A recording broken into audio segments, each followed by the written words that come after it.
అపోస్తుల కార్యములు 13వ అధ్యాయం 21వ వచనాన్ని నేను చదువుతాను. నాతో కలిసి అందరూ చదవటానికి ప్రయత్నం చేయండి.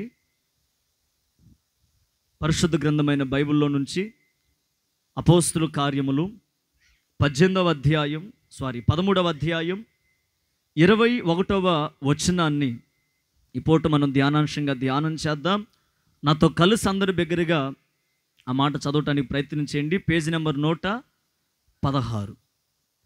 ఆ తరువాత స్వరమెత్తి అందరు గట్టిగా చదువుదాం. ఆ తర్వాత వారు రాజు కావాలనని కోరగా దేవుడు బెన్యామీను గోత్రీయుడును కీషు కుమారుడునైన సౌలును వారికి 40 ఏండ్ల వరకు దయచేసెను. గట్టిగా చప్పలు కొడుతూ ప్రభునామని కనపరుద్దాం. గట్టిగా ఉద్యోగంగా హల్లెలూయా. ఆత్మదేవుడు మనందరితో మాట్లాడునుగాక. శబ్దం ఆమేన్. రైట్. ఈ పూట మనం వర్తమానాన్ని ధ్యానం చేసుకోబోయే ముందు ఒక మాట నేను జ్ఞాపకం చేస్తాను. పరిశుద్ధ గ్రంథమైన బైబిల్లో పాత నిబంధన కాలంలో రాజులు మన పితరుల్ని ఏలిన కాలాలు ఉన్నాయి. వీళ్ళల్లో ప్రాముఖ్యంగా 3 భాగాలుగా రాజ్యాలు విభజించబడిన తర్వాత ఆ 3 రాజ్యాలను ఇంచుమించు 42 మంది రాజులు ఆ రాజ్యాలను ఏలుకుంటూ వచ్చారు. ఈ 42 మంది రాజుల చరిత్ర మనం కాస్త ఆలోచించగలిగితే ఈ 42 మంది రాజుల్లో కల్లా ప్రారంభములో దేవుని ద్వారా ఏర్పరచబడి, దేవుని ద్వారా కృపను పొందుకొని, దేవుని ద్వారా అభిషేకించబడి ఒక గొప్ప స్థానములోకి నడిపించబడిన రాజు ఎవరయ్యంటే సౌలు అనే గొప్ప రాజు. ఏం పేరు ఆయన పేరు? కాస్త గట్టిగా ఏం పేరు ఆయన పేరు? సౌలు. ఈరోజు ఇశ్రాయేలీల మొట్టమొదటి రాజు చరిత్ర మనం ధ్యానం చేయబోతున్నాం. ఆయన పేరు సౌలు. ఈయన పేరుకి మనం పెట్టదలిచిన పేరు ఏంటంటే పేరుకు రాజే, పేరుకు ఒక గొప్ప స్థానములో ఉన్నవాడే. కానీ ఈయన చేతులారా దేవుడిచ్చిన కృపను పోగొట్టుకున్నాడు. ఏం పోగొట్టుకున్నాడు?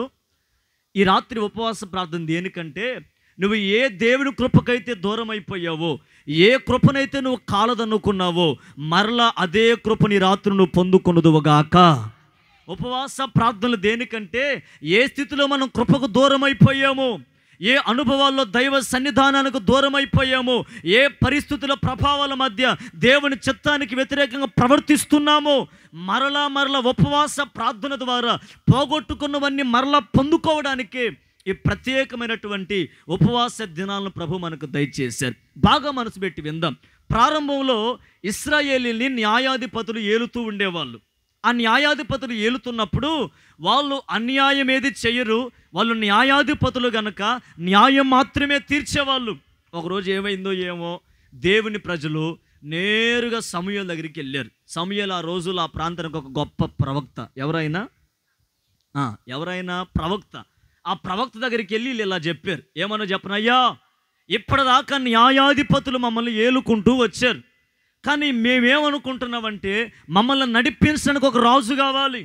మాకు వాక్యం చెప్పడానికైనా, మమ్మల్ని నడిపించడానికైనా, మాకు చెడేదో మంచేదో తెలియజేయడానికైనా ఒక రాజు అనేవాడు కావాలి. రాజు లేకపోతే మేము నడవలేము. రాజు లేకపోతే మేము ఎలా నడవాలో మాకు తెలియదు. కనుక మాకంటూ ఒక రాజు ఉంటే, మమ్మల్ని నడిపించే ఒక నాయకుడుంటే, మమ్మల్ని కాపాడే ఒక కాపరి మాకంటూ ఉంటే మేము ఎలా నడవాలో, ఎలా తిరగాలో, ఎవరితో ఎలా ప్రవర్తించాలో మా మీద నియమింపబడిన రాజు సమస్తాన్ని మాకు నియమిస్తాడు. కనుక ఆ మార్గాల్లో మేము నడిపించబడతామని నేరుగా సమూయేలు దగ్గరికి వెళ్ళి మాకు రాజు కావాలని వాళ్ళంతటి వాళ్ళే కోరుకున్నారు. సరే, సమూయేలు ఏం చేశాడంటే ప్రజలు చెప్పిన మాట వెంటనే విని వాళ్ళ మాటలకి ఏదో లోబడి హడావుడిగా తొందరపాటు నిర్ణయాలు తీసుకోడు. ఎవరు? సమూయేలు తొందరపాటు నిర్ణయాలు తీసుకోడు. ఏం చేశాడంటే దేవుని సన్నిధిలోకి వెళ్ళి మోకరించి ప్రార్థన చేశాడు. అప్పుడే వాళ్ళ నాన్న పేరు కీషు, సౌలు వాళ్ళ నాన్న పేరు. గాడిదలు పోతే అరే గాడిదలన్నా ఎత్తుక్కొని రాపోరా బాబు అని చెప్పేసి ఒక ఊరుకు పంపించాడు. ఏమండి హాలు తగ్గించొద్దు. గాడిదలు ఎత్తుక్కోవడానికి వెళ్ళిన సౌలు జీవితంలో గాడిదలు ఎత్తుక్కోవడానికి అల్లంత దూరాన్ని వెళ్ళగానే సమూయేలు ప్రవక్తతో దేవుడు మాట్లాడాడు, ఇదిగో ఒకడు గాడిదలు ఎత్తుక్కుంటూ వచ్చాడు, వాడిని నువ్వు అభిషేకించు, అతనే ఇశ్రాయేలుకి రాజుగా మార్చబడునుగాక. గట్టిగా హల్లెలూయా, ఉజ్జీవంగా హల్లెలూయా. ఇప్పుడు రాజు కావాలని దేవుడు అనుకున్నాడా, ప్రజలు కోరుకున్నారా? మీరు నాకు సమాధానం చెప్పాలి. దేవుడా చెప్పండి. ప్రజలే కోరుకున్నారు. ఏమని? మాకంటూ ఒక రాజు కావాలి అని ప్రజలే కోరుకున్నారు. సరే, ప్రజల ఆనందాన్ని ఎందుకు కాదనాలని సమూయేలు ప్రార్థన చేస్తే సమూయేలు ప్రార్థనా ఫలంగా దేవుడు చెప్పాడు, ఇదిగో సౌలును రాజుగా నువ్వు అభిషేకించు, తన మీద అభిషేకపు నూనె, కొమ్ములో ఉన్న నూనె తల మీద పోయి అభిషేకించబడిన తర్వాత అతడు ఒక గొప్ప రాజు అయిపోతాడని చెప్పేసి దేవుడు చెప్పాడు. సరే, ఇదంతా వాక్యంలో ఉన్న మాటలే. రాజు కావాలని ప్రజలే కోరుకుంటే అక్కడ రాయబడిన మాట, బెన్యామీను గోత్రానికి సంబంధించినటువంటి ఈ సౌలును దేవుడు ఇశ్రాయేలీయులకి పరిపాలించేయటానికి 40 సంవత్సరాలు రాజుగా దేవుడు నిర్ణయించాడు. హల్లెలూయా. అప్పుడు సౌలుకు దేవుడు ఒక శ్రేష్టమైన కృపనిచ్చాడు. దేవుడు సౌలుకి ఏ కృపను దూరము చేయలేదు. సాక్షాత్తు దేవుడే సౌలు మీద ఒక కృపను నియమించి నిర్ణయించాడు.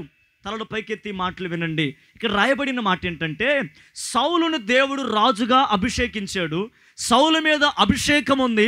సౌలుకు దేవుడు కృప చాలినంతగా చేశాడు. కానీ బైబిల్లో రాయబడిన మాట, ఏ కృపనైతే సౌలు పొందుకున్నాడో అదే కృపను సౌలు చిట్ట చివరిలో ఏం చేసుకున్నాడు? చేతులారా పోగొట్టుకున్నాడు. ఏమండి, దేవుడు ఎవ్వరికి అన్యాయస్తుడు కాదు. ఒకరికి ఒక న్యాయము, ఇంకొకరికి ఇంకొక న్యాయము చేసే దేవుడు కాదు. మన దేవుడు పక్షపాతి కానే కాదు. దేవుడు అందరినీ ప్రేమిస్తాడు. నీతిమంతుల కొరకు వర్షాన్ని కురిపిస్తున్నాడు, అనీతిమంతుల కొరకు కూడా వర్షాన్ని కురిపిస్తున్నాడు. నీతిమంతుల కొరకు తన సూర్యుని ఉదయింపచేస్తున్నాడు, అనీతిమంతుల కొరకు కూడా తన సూర్యుని కాంతిని ఉదయింపచేస్తున్నాడు. అంటే దేవునికి లోకానికి ఎంతో ప్రేమ చూపిస్తున్నాడు. ఆయన లోకాన్ని ఎంతో ప్రేమిస్తున్నాడు. ఇక్కడ జరిగిన వాస్తవ సంఘటన ఏంటంటే, సౌలును దేవుడు గొప్పగా ప్రేమించి గొప్ప కృపను సౌలుకిస్తే, గొప్ప స్థితిలోకి వెళ్ళిన సౌలు దేవుడి మేలులన్నీ మర్చిపోయి దేవునికి వ్యతిరేకంగా ప్రవర్తించి దేవుని చిత్తానికి వ్యతిరేకంగా అడుగులు వేసి చిట్ట చివరిలో ఆత్మహత్య చేసుకొని చనిపోయే స్థితికి వెళ్ళాడు. ఈ రాత్రి వాక్యం వింటున్న మన జీవితంలో దేవుడు మనల్ని కూడా ప్రేమించి, మనల్ని కూడా అభిషేకించి, మనకు కూడా మన మనసులో మార్పును తానే కలుగు చేసి తన ఆత్మను మనలో ఉంచి పరిశుద్ధాత్మ నడిపింపులో ప్రభు మనల్ని నడిపిస్తున్నాడు. ఒకప్పుడు పాపంలో ఉన్న మనల్ని పాపం నుంచి పరిశుద్ధతలోని దేవుడు నడిపించాడు. ఒకప్పుడు లోకంలో ఉన్న మనల్ని లోకం నుంచి వేరు చేసి ఆ లోకములో ఏమాత్రం మన జీవితాల్లో కనబడకుండా ప్రత్యేకించాడు దేవుడు. దేనికో చెప్పనా? నిన్ను కూడా పరలోక రాజ్యానికి వారసులుగా మార్చాలని. హల్లెలూయా. నిన్ను నన్ను ఒక గొప్ప ఉన్నత స్థితిలో నిలవబెట్టాలని, ఉన్నతమైన ఆశీర్వాదాలతో నింపి నీకు నాకు చాలినంత కృపను దయచేయాలని ఒక గొప్ప స్థితిలో ప్రభు మనల్ని నిలవబెట్టాడు. మరి ఎందుకు సౌలు కృపను పోగొట్టుకున్నాడు? సౌలుని దేవుడు రాజుగా ఎంచుకున్నాడు, అది దేవుని చిత్తమే. కానీ సౌలు మాత్రం దేవుని చిత్తాన్ని చేయలేదు. ఏం చేశాడంటే, దేవునికి వ్యతిరేకంగా ప్రవర్తించి చిట్ట చివరికి దేవుడిచ్చినటువంటి ఆ కృపను కోల్పోయాడు. ఈ రాత్రి ఒక మాట చెప్తాను. వాక్యం చెప్తున్న నన్నైనా, వాక్యం వింటున్న మిమ్మల్ని అయినా, మనందరికీ దేవుడు చాలినంత కృప దయచేశాడు. నమ్మిన వారు గట్టిగా ఆమేన్ చెప్పండి. కృప లేకపోతే మనం ఎక్కడుండేవాళ్ళం అండి? కృప లేకపోతే మన జీవితాలు ఎక్కడుండేవి? ప్రస్తుత దినాలు ఎంత కఠినంగా మార్చబడుతున్నాయి. రాజ్యాల మీదకి రాజ్యాలు, భూకంపాలు, యుద్ధాలు, భయంకరమైన వాతావరణంలో పెనుమార్పులు కలిగి ఆయా ప్రాంతాలన్నీ ముంచివేయబడుతున్నాయి. గొప్ప గొప్ప అపార్ట్మెంట్లు కూడా కుప్పలా కోల్చబడుతున్నాయి. కారణం ప్రస్తుత పరిస్థితుల ప్రభావాలు అలా జరుగుతున్నాయి. మీ అందరికీ తెలిసిన వార్తే, వినకుండా జరిగిన సంఘటన కూడా. ఎంతమంది తెలుసు? చాలామంది వీడియో చూస్తుంటారు. ఆ వీడియో చూడటానికి మనసు ఒప్పదు. ఒక వ్యక్తి తాగి చేతులు నరికేసి తల నరికేసేసాడు. ఏది? బ్రతికున్న ఒక మనిషిని ఏది కొబ్బరి బొండ నరికే కత్తి తీసుకున్నాడు. పాపం మనందరూ సినిమాలో చూసిన స్టోరీలో రియల్గా చేశారు. అక్కడ కారణం ఏంటో చెప్పనా? ఒక వ్యక్తి తోటి వ్యక్తిని కళ్ళ ముందే చేతులు నరికేసి రక్తపు మడుగులో శవం పొర్లేటట్టుగా చేసాడండి. దినాలు అలాగా మార్చబడుతున్నాయి. కానీ దేవుని కృప ఏంటో చెప్పనా?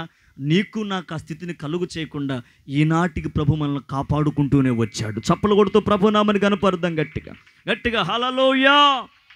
దేవుడు మనల్ని ఏదో లోకంలో విడిచిపెట్టి, ఏదో పాపంలో విడిచిపెట్టి, ఏదో శ్రమలు కప్పు చెప్పే దేవుడు కాదు. మనం ఎందాక పాట పాడుకున్నాం, తాను శోధిస్తాడు, శోధించబడిన తర్వాత మనల్ని శుద్ధ సువర్ణంగా మార్చగలిగిన దేవుడు ఆయన.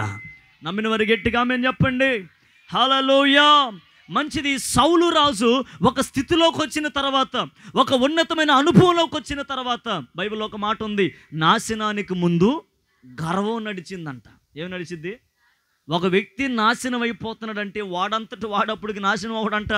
వాడు నాశనం అవటానికి నెల రోజుల ముందే ఎవరు వాడు ముందు గర్వం నడిస్తే ఆ తర్వాత గర్వం అనే గుర్రం మనోడు ఎక్కుతాడు. ఎవరు చెప్పరేంటి?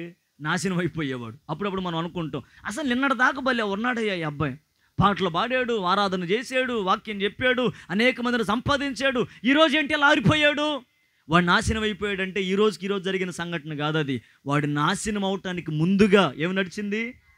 ఎవరిలైతే గర్వం కనబడుతుందో, అతిశయం కనబడుతుందో వాళ్ళ గురించి వాక్యం చెబుతుంది, వాళ్ళు అతి త్వరలో నాశనానికి దగ్గరలో ఉన్నారని.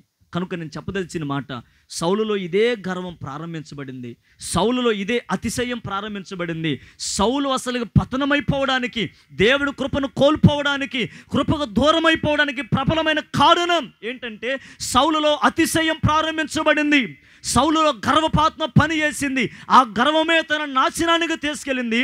చిట్ట చివరికి తనంతట తానే ఆత్మహత్య చేసుకొని చంపబడిపోయేటట్టుగా తన గర్వమే నా జీవితానికి మార్చింది. నేను అంటాను, సౌలు ఎందుకు కృపను దూరం చేసుకున్నాడు? సౌలుకి ఏం తక్కువ? బైబిల్లో రాయబడిన మాట, అరికాలు మొదలుకొని నడినెత్తి వరకు సుందరమైన దేహం కలిగిన వాడంట సౌలు. హల్లెలూయా. ఎక్కడ ఏ లోపం లేదు. చక్కటి అందం కలిగిన వాడు, చక్కటి బలం కలిగిన వాడు, చక్కటి జ్ఞానం కలిగిన వాడు. ఏదైనా పోగొట్టుకుంటే ఆ తప్పిపోయిన గాడిదని ఎదిగినట్టుగా ప్రతి దాన్ని మరల వెతకగలిగిన కృప కలిగిన వాడు. ఇన్ని కలిగిన సౌలు ఎందుకు దేవుని కృపను పోగొట్టుకున్నాడు?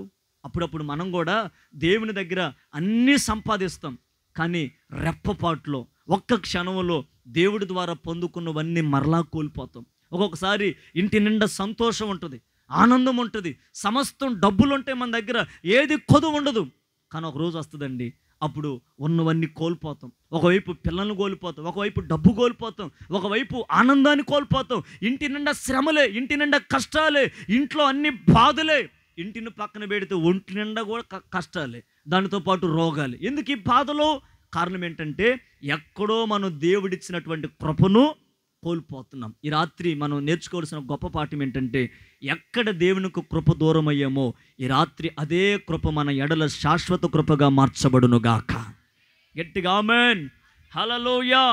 ఒక 2-3 మాటలు సమయ సందర్భాన్ని బట్టి నేను జ్ఞాపకం చేస్తాను. ఈ సౌలు రాజు కృప కోల్పోవడానికి గల కారణం ఏంటి? ఈయన వాక్యాన్ని మనం ధ్యానం చేస్తూనే మన జీవితాలకు మనం పోల్చుకోవాలి. ఏంటో చెప్పనా? సౌలు ఎందుకు కృప దూరం చేసుకున్నాడు? సౌలు ఎందుకు కృపకు దూరం అయిపోయాడు? మరి ఈ రాత్రి నీవు నేను ఎందుకు దేవుని కృపకు దూరం అయిపోతున్నాం? నిన్ను నన్ను దేవుడు ఎందుకు తన కృపతో నింపలేకపోతున్నాడు? నీ ఎడల నా ఎడల దేవుడు తన ఆశీర్వాదాలు ఎందుకు కుమ్మరించలేకపోతున్నాడు? ఏంటి మన లోపమని ఒక్కసారి వాక్యపు లోతులు ఆలోచించేద్దాం. చూద్దాం. మొట్టమొదటి మాట, సమూయేలు మొదటి గ్రంథం 13వ అధ్యాయం 8-9 వచనాలు మైక్లో చదువుతారు ఎవరైనా? విందాం త్వరగా. సమూయేలు మొదటి గ్రంథం 13వ అధ్యాయం 8-9 వచనాలు. సమూయేలు చెప్పినట్టు అతడు 7 దినములు ఆగి సమూయేలు గిల్గాలునకు రాకపోవుటయు జనులు తన యొద్ద నుండి చెదిరిపోవుటయు చూచి దహన బలులను సమాధాన బలులను నా యొద్దకు తీసుకొని రమ్మని చెప్పి దహన బలి అర్పించెను. అతడు దహన బలి అర్పించి చాలించిన వెంటనే సమూయేలు వచ్చెను. సౌలు అతనిని కలుసుకొని అతనికి వందనము చేయుటకై బయలుదేరగా సమూయేలు అతనితో, నీవు చేసిన పని ఏమని అడిగెను. అందుకు సౌలు, జనులు నా యొద్ద నుండి చెదిరిపోవుటయు నిర్ణయ కాలమున నీవు రాకపోవుటయు ఫిలిస్తీయులు మిక్మాషులో కూడియుండుటయు నేను చూచి ఇంకనూ యెహోవాను శాంతిపరచక మునిపే ఫిలిస్తీయులు గిల్గాలునకు వచ్చి నా మీద పడుదురు అనుకొని నా అంతటా నేను సాహసించి దహన బలి అర్పించితిన నేను. ఉమ్, ఆ ఇందుకు మాట కూడా. సమూయేలు ఇట్లనెను, నీ దేవుడైన యెహోవా నీకిచ్చిన ఆజ్ఞను గైకొనక నీవు అవివేకపు పని చేసితివి. నీ రాజ్యమును ఇశ్రాయేలుల మీద సదాకాలము స్థిరపరచుటకు యెహోవా తలంచియుండెను. అయితే నీ రాజ్యమును నిలువదు. చాలు, నీ రాజ్యం అసలుకి నిలవదు. తలల పైకెత్తి బాగా మనసు పెట్టి విందాం. ఇప్పుడు చదివిన మాటలో మీకు బహుశా ఏం అర్థం కాదు, బాగా జ్ఞాపకం చేస్తే మనసు పెట్టి వినండి. సౌలు అనే రాజుకి దేవుడు గొప్ప కృప ఇచ్చాడు. కానీ ఎంత కృప ఇచ్చాడో అంత తొందరగా కృపను ఏం చేసుకున్నాడు? ఇది వర్తమానం. కృపను పోగొట్టుకున్నాడు, కృపను కోల్పోయాడు చేతులారా. ఎందుకు దేవుడిచ్చిన కృపను దూరం చేసుకున్నాడు? ఇది మన జీవితాలు పోల్చుకుంటే తల్లులారా బాగా వినాలి. మనకు కూడా దేవుడు కృపనిచ్చాడు, మనలో కూడా దేవుడు ప్రేమించి గొప్పగా ఆశీర్వదించాడు. మరి ప్రారంభంలో ఉన్న ఆశీర్వాదం, ప్రారంభంలో నీ మీద ఉన్న దేవుని కృప ఈరోజు ఎందుకు నీ మీద లేదు? ప్రారంభంలో నువ్వు అనుభవించిన ఆనందం ఇప్పుడెందుకు అనుభవించలేకపోతున్నావు? ప్రారంభంలో నీ మీద నిలిపిన దేవుని కనుదృష్టి ఇప్పుడెందుకు దేవుడు నీ మీద నిలపలేకపోతున్నాడంటే, వాక్యం సెలవిస్తున్న మొట్టమొదటి మాట, సౌలు కృపను పోగొట్టుకోవడానికి మొట్టమొదటి మాట ఏంటంటే, ఆత్మీయ తండ్రిని లెక్క చేయలేదు ఆయన. ఈ మాట చెప్పండి, ఏం చేయలేదంట? ఆత్మీయ తండ్రిని లెక్క చేయలేదు. ఇంకొకసారి చెప్పండి ఆ మాట. చాలా మాటలు ఉన్నాయి, ఇంచుమించు 17 మాటలు ఉన్నాయి కృపను కోల్పోవడానికి. కానీ అవసరమైన మాటలు నేను జ్ఞాపకం చేస్తున్నా. సౌలు దేవుడు కృపను పోగొట్టుకోవడానికి, ఆ కృపను చేతులారా చెడగొట్టుకోవడానికి ప్రబలమైన కారణం ఏంటంటే, నెంబర్ 1, ఆత్మీయ తండ్రిని లెక్క చేయలేదు. ఏమండి, మిమ్మల్ని ఒక చిన్న ప్రశ్న అడుగుతా, అడగనా వద్దా? చెప్పండి, గట్టిగా చెప్పు. అడిగానా? అడుగుతున్నా. ఏంటంటే, ఆత్మీయ తండ్రి అంటే ఎవరు? ఏంటో ఈ ముందున్న పిల్లలే మాట్లాడి, వెనకొన్న వాళ్ళు ఎవరు మాట్లాడట్లా. ఆత్మీయ తండ్రి అంటే ఎవరు? సేవకుడు, ఇంకా బాప్తిసం ఇచ్చిన వాళ్ళు, మనల్ని లోకం నుంచి వేరు చేయబడ్డట్టుగా ఎవరైతే కారణంగా మారారో, ఎవరైతే మనల్ని దేవుని నిలవబెట్టారో వాళ్ళు ఎవరు? ఆత్మీయులు, లేక ఆత్మీయ సహవాసకులు, లేక ఆత్మీయ తండ్రి. ఒక మాటలో చెప్పాలంటే, నిన్ను ఎవరైతే సేవలో నడిపిస్తున్నారో వాళ్ళు ఎవరు? ఇప్పుడు బాగా మీరు వినండి. ఏ సేవకుడైనా కోరుకునేది విశ్వాసం నుంచి ఏంటంటే, ఆ విశ్వాసి దేవుని కొరకు మాత్రమే బ్రతకాలి. ఆ విశ్వాసిలో లోకం కనపడకూడదు, ఆ విశ్వాసిలో లోక కార్యకలాపాలు ఏవి కనబడకూడదు.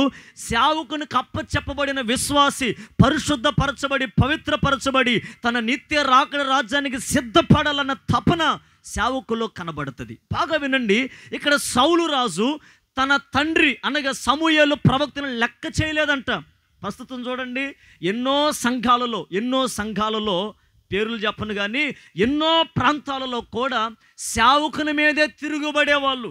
ఆ మధ్య ఒక ప్రాంతంలో, పేరు చెప్పను, ఒక పెద్ద పేరుగాంచిన సంఘం, ఇంచుమించు 3000 మంది ఆ సంఘానికి వస్తారు. 8,000 మంది? ఎంతమంది? మనకు పట్టుమంది 10 మంది వచ్చావంటే మనం కింద నిలవం అనమాట. ఆయనకి ఎంతమంది అంట? 3,000 మంది. ఇంచుమించు 14 మంది పెద్దలు. అబ్బో, ఎంతమంది? గట్టిగా చెప్పండి. అస్సలకి ఆ సంఘానికి కొదివేమి లేదు. అందరూ ఉద్యోగస్తులు, వ్యాపారవేత్తలు వచ్చేవాళ్ళు. కానుకలకైనా ఏ విషయంలో డోకా లేదంట. ఒకరోజు ఏం జరిగిందంటే, పాస్టర్ గారు ఏదో ఆత్మ ఆవేశం కలిగిన వాడే ప్రసంగం చేస్తున్నాడంట. వాక్యం ఒకడికి సూటిగా తగిలింది. ఎలా తగిలింది? మరి మీరేగా ప్రార్థన చేసేది, అయ్యా వాక్యం ద్వారా నాతో అంటుంటే మాట్లాడితే మళ్ళీ కోపాలు వస్తున్నాయి. ఆయన బాధ. నేరుగా వాక్యం గుచ్చుకోగానే, ఏమండి, ఏ కుర్చీలో అయితే కూర్చున్నాడో బైబిల్ ప్రక్కన పెట్టేసి ఆ కుర్చీ తీసుకుని వచ్చి పాస్టర్ గారి మొహాన్ని ఇసిరేసేసాడు. ఏది? 1000 మంది జనంలో ఇలా లైవ్ వెళ్తుంటే కుర్చీని అలా ఇసిరేసేసి పాస్టర్ గారు కాలర్ పట్టుకొని అలా ఈడ్చుకుంటూ వచ్చాడు. అంటే పాస్టర్ గారు ఏదో జీతానికి వచ్చాడని, పాస్టర్ గారు ఏదో కానుకలు బియ్యంతో బ్రతుకుతున్నాడని, పాస్టర్ గారు ఏదో మనమిచ్చే కానుకలతో బ్రతుకుతున్నాడని, వీడికి అసలు ఆధారం లేదని చెప్పేసి విర్రవీగిపోయి బ్రతికి పాస్టర్ గారు కాలర్ పట్టుకున్నాడంట. పట్టుకొని అలా ఈడ్చుకుంటూ బయటకు వచ్చాడు. ఈడ్చుకుని వచ్చిన వ్యక్తి ఎవరో చెప్పనా? ఒక ఉన్నత స్థితిలో ఎంఆర్ఓ ఆఫీసులు పనిచేసేవాడంట. అంత స్థితిలో ఉన్నవాడు పాస్టర్ నేరుగా తీసుకొని వచ్చాడు.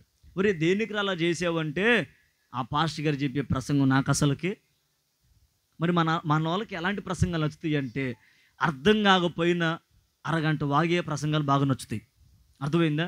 దాంట్లో పాయింట్లు కానీ సబ్జెక్టులు కానీ ఉపదేశం కానీ ఏమీ లేకపోయినా పాస్టర్ గారు 2 మాటలు నవ్వించి 2 మాటలు మా చేత హల్లెలూయా చెప్పించి 4 మాటలు నవ్విస్తే చాలయ్యా అనుకునే వాళ్ళు ఎక్కువైపోయారు. కానీ ఈ పాస్టర్ గారి నోట దేవుడు నా జీవితానికి సంబంధించిన మాట ఉంచి సరిచేస్తే అదే గొప్ప భాగ్యం అనుకునే వాళ్ళు చాలామంది తక్కువండి. కానీ నేను అంటాను, ఈ సౌలు ఎలాంటోడో చెప్పనా? ఎందుకు కృపను కోల్పోయాడంటే, సౌలు ఒక రాజుగా అభిషేకించబడినవాడు, ఒక ఉన్నత స్థితిలో నిలవబడినవాడు, ఒక అధికారంలో నిలిచి వేల మంది ప్రజలకు న్యాయాన్ని తీర్చగలిగిన స్థితిలో నిలిచిన రాజు ఒక రోజున దేవుని కృపకు దూరం అయిపోయాడు. ఒక రోజున దేవుని కృపను కాలదనుకొని ఏమీ లేనటువంటి ఒక వ్యక్తిగా మిగలబడ్డాడు. కారణం ఏంటంటే, ఈ సౌలు ఆత్మీయ తండ్రిని లెక్క చేయలేదు. ఎవరిని లెక్క చేయలా? మనం చూడండి, యవనస్తులైతే తల్లిదండ్రులను లెక్క చేయరు. కుటుంబంలో విప్లవాత్మకమైన పరిస్థితులు, కష్టాలు పాలవడానికి కారణం ఏంటంటే, ఒకరికొకరు లోపడకే, ఒకరినొకరిని అర్థం చేసుకోలేక ఈ రోజున అనేక కుటుంబంలో కష్టాలు వస్తున్నాయి. కానీ ఇక్కడ రాయబడిన మాట, ఒకరోజంట దహన బలి అర్పించే సమయం వచ్చింది. ఏ బలి? గట్టిగా చెప్పండి, మీకు అర్థం కావాలి ఈ మాటలన్నీ. దహన బలి. వాస్తవానికి ఆ దినాల్లో ఆ బలిని అర్పించవలసింది ఎవరంటే సేవకుడు అర్పించాలి. సేవకుడు ఎవరు? సమూయేలు. ఏం జరిగిందంటే, అప్పుడప్పుడు మనం కూడా ఒకవేళ నేను ఏదైనా ఊరికి వెళ్ళాను అనుకోండి, నేను లేట్ అవుతా, తమ్ముళ్ళకి ముందే చెప్తా. ఈరోజు కూడా గుంటూరు వెళ్ళి అందాకే వచ్చాను, అందరూ స్టార్ట్ అయిన తర్వాత వచ్చాను. ముందే చెప్తాను, తమ్ముడా నేను కొంచెం లేట్ అవుతాను, మీరు ప్రార్థన స్టార్ట్ చేసి పాటలు పాడండి, ఆరాధనాక లీడ్ చేయండి, వాక్యం టైంకి వస్తానని. ఇంకా వాక్యం టైంకి రాకపోతే ఇంకెవరైనా ప్రార్థన పూర్వకంగా ఉన్న వాళ్ళకి నేను ప్రేరేపణ కలిగేసి, తమ్ముడు నువ్వు వాక్యం చెప్పొచ్చు, బాప్తిజం పొందావు అంటే అప్పుడు చెప్పొచ్చు. ఇప్పుడు సమూయేలు జీవితంలో ఏం జరిగిందంటే, ఆ అర్పణ అర్పించవలసింది సమూయేలు, కానీ టైం అయిపోయింది. మన భాషలో చెప్తా, పాటలు పాడారు, ఆరాధన అయిపోయింది. ఇంకా సమూయేలు పాస్టర్ గారు ఏం చేయాలా?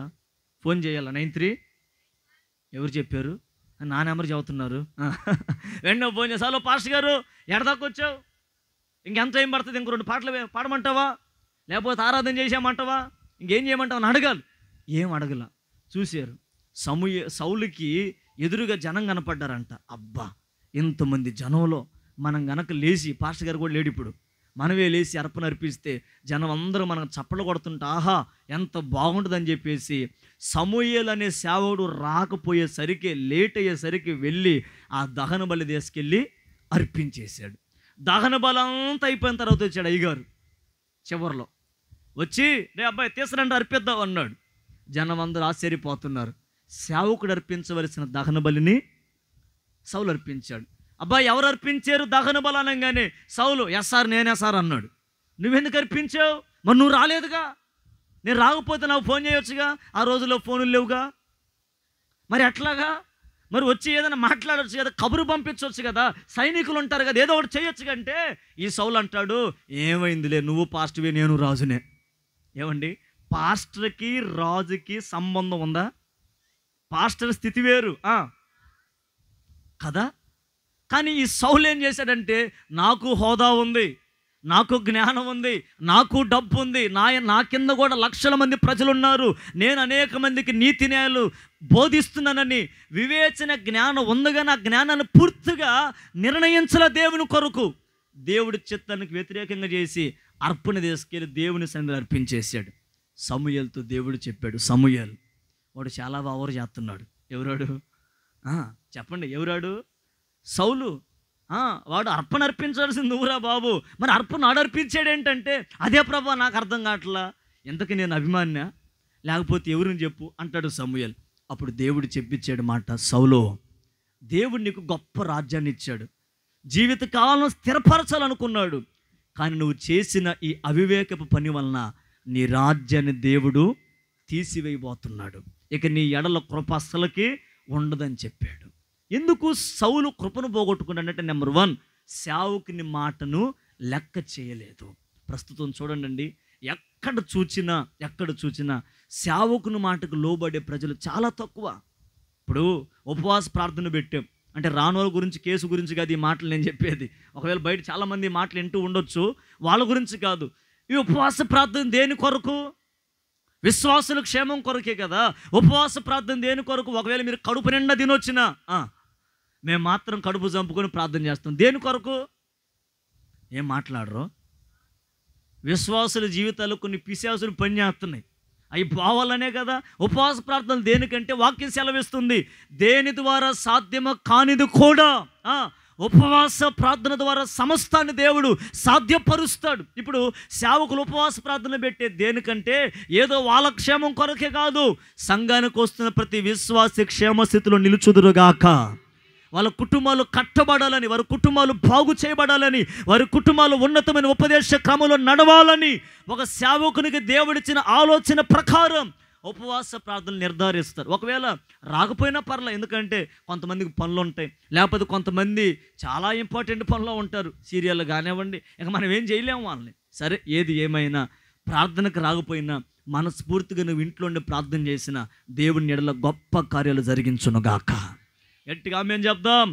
కానీ ఒక పని చేయాలి, ఏ స్థితిలో ఉన్నా సేవకుని మాటకు తప్పక మనము లోపడాలి. నేను ఆ మధ్య హైదరాబాద్ వెళ్ళాను వాక్యం చెప్పడానికి, ఒక యవనస్తుల ప్రార్థన సదస్సులో వాక్యం చెప్పడానికి వెళ్తే, నేను నాతో పాటు రాజు లైవ్ ఇయటానికి మనోడిని తీసుకెళ్తే, ప్రార్థన అయిపోయిన తర్వాత వాక్యంలో రాయబడినట్టుగా బల్లారాధన మనం పగలేస్తాం, కానీ వాళ్ళు వాక్యంలో ప్రభురాత్రి భోజనం ఉంది కదా, ఒకరి కాళ్ళు ఒకరు కడుక్కోవటం ఇలా ఉన్నాయి.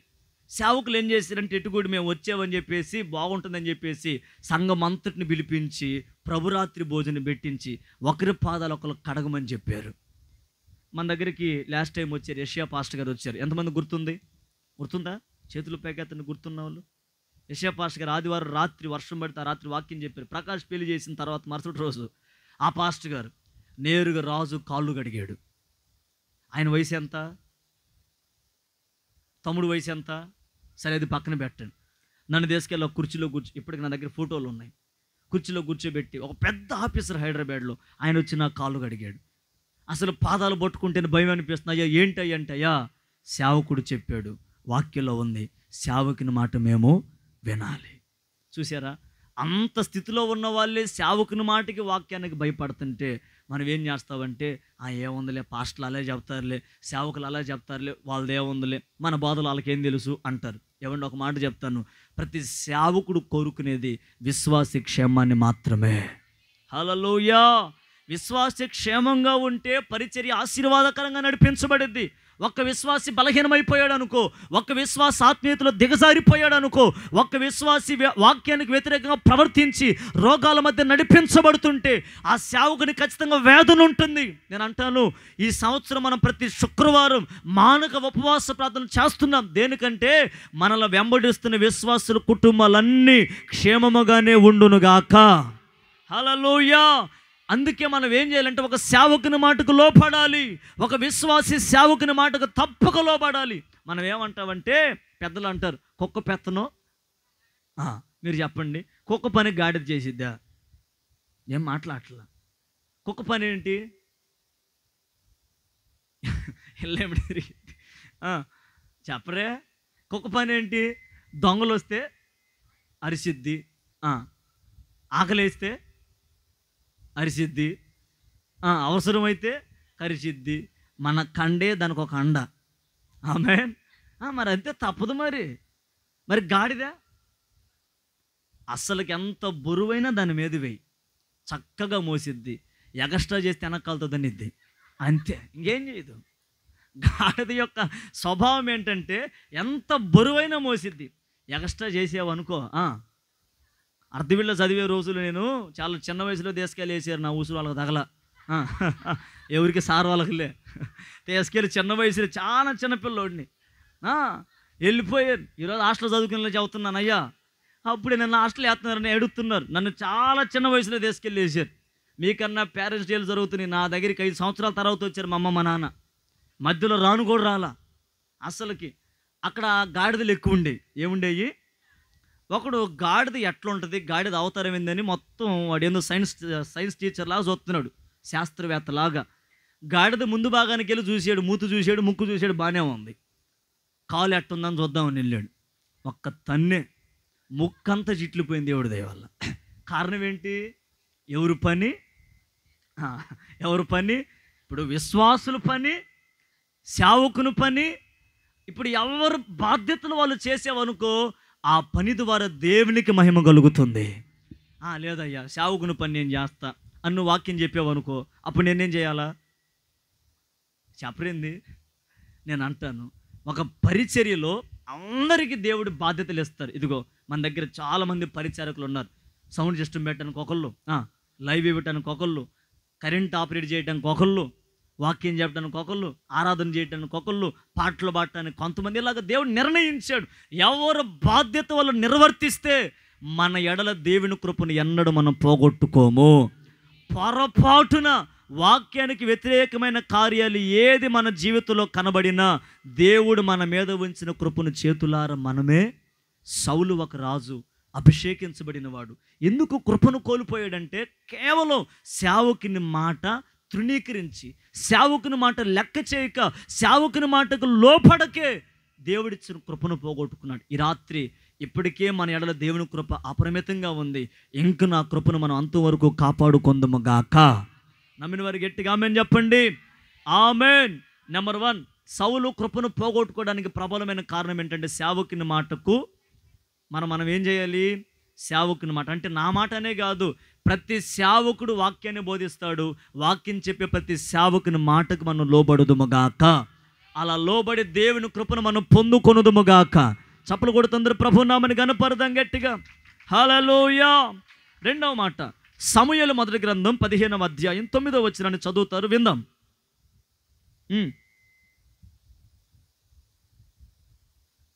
సమూయేలు మొదటి గ్రంథం, మైక్ పెట్టండి, 15వ అధ్యాయం సౌలును 9వ వచనం. సౌలును జనులను కూడి ఆగాగును గొర్రెలలోను ఎడ్లలోను కొవ్విన గొర్రె పిల్లల మొదలైన వాటిలోను మంచి వాటిని నిర్మూలము చేయక కడగా నుంచి పనికిరాని నీచ పశువులన్నిటినీ నిర్మూలము చేసిరి. అప్పుడు యెహోవా వాక్కు సమూయేలునకు ప్రత్యక్షమై ఇలాగు సెలవిచ్చెను, సౌలు నన్ను అనుసరింపక వెనుక తీసి నా ఆజ్ఞను గైకొనకపోయిన గనుక అతని రాజుగా నిర్ణయించినందుకు నేను పశ్చాత్తాపడుతున్నాను. చాలు. రెండవది, దేవుణ్ణి అనుసరించటంలో వెనకడుగు వేశాడు. ఏం చేశాడు? బాగా వినండి. నెంబర్ 1, దేవుని సేవకుని మాటను లెక్క చేయలేదు. రెండవది, దేవుని అనుసరించటంలో వెనకడుగు వేశాడు. బాగా మనసు పెట్టి వినండి. ఒక ఆత్మ సంబంధమైన వ్యక్తి జీవితంలో కృపను పోగొట్టుకోవడానికి, దేవుడిచ్చిన కృపను చేతులారా పోగొట్టుకోవడానికి ప్రబలమైన రెండవ కారణం ఏంటంటే, ఏ వ్యక్తి అయితే దేవుణ్ణి అనుసరించే విషయంలో వెనకడుగు వేస్తారో, పొరపాటున వెనకడుగు వేసినా నీ మీద దేవుని కృపను చేతులారా నీవే పోగొట్టుకుంటావు. దేవుని బిడ్డలారా, మనం బాగా మనసు పెట్టి విందాం. ప్రస్తుతం ఎంతోమంది సంఘాలలో, మందిరాల్లో బాప్తిసం పొందిన వారు ఉన్నారు. అసలు బాప్తిస్మానికి నిర్వచనం, బాప్తిస్మానికి మూలాధారం, బాప్తిస్మానికి ఇంకొక అర్థం ఏంటంటే, వాళ్ళు లోకాన్ని ఇప్పటిదాకా అనుసరించారు, ఇక నుంచి లోకాన్ని విడిచిపెట్టి కడ వరకు దేవుణ్ణి వెంబడించి అనుసరించుదురుగాక. ఇది బాప్తిస్మానికి నిర్వచనం.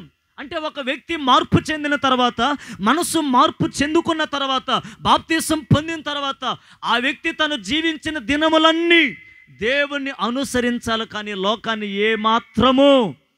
అప్పుడప్పుడు బాప్తిసం పొందిన తర్వాత కూడా మనలో లోపాలు కనబడతాయి. ఎందుకంటే మన మనుషులం, మనం సహజ సిద్ధమైన శరీరాన్ని ధరించుకున్న వాళ్ళమే, మనలో లోపాలు కనబడతాయి. ఒకవేళ లోపాలు కనబడినా, దేవునికి నచ్చని మెచ్చని కార్యకలాపాల్లో మనం నిలిచినా, వాక్యం సెలవిస్తుంది, నీతిమంతుడు 7 సార్లు పడిపోయినా అతడు మరలా పైకి లేవనెత్తబడతాడు. ఎందుకంటే ఆ నీతిమంతుని పడనివ్వకుండా ఆత్మీయతను నిలబెట్టే గొప్ప దేవుడు మనకు తోడై ఉన్నాడు. కానీ సౌలు అనే రాజు, వాక్యంలో రాయబడిన మాట, ఎందుకు కృపను పోగొట్టుకున్నాడు? రాజుగా చేసింది దేవుడే, అభిషేకించమంది దేవుడే, ఉన్నత స్థితిలో నిలవబెట్టింది దేవుడే, తనని అనేకులకు రాజుగా నిలవబెట్టి ఒక గౌరవాన్ని నిలబెట్టింది కూడా దేవుడే. ఆ దేవుడే అంటున్నాడంట, రే ఈయన్ని రాజుగా మాత్రం అస్సలకి ఉంచొద్దు, తీసేయండి అతన్ని అని దేవుడే చెప్పాడంట. ఎందుకు అంత కోపం, అంత పశ్చాత్తాపం దేవుళ్ళలో కలిగిందంటే, రెండవ కఠినమైన మాట ఏంటంటే, సౌలు రాజు దేవుణ్ణి అనుసరించటంలో వెనకడుగు వేశాడు. ఏ అడుగు వేశాడు?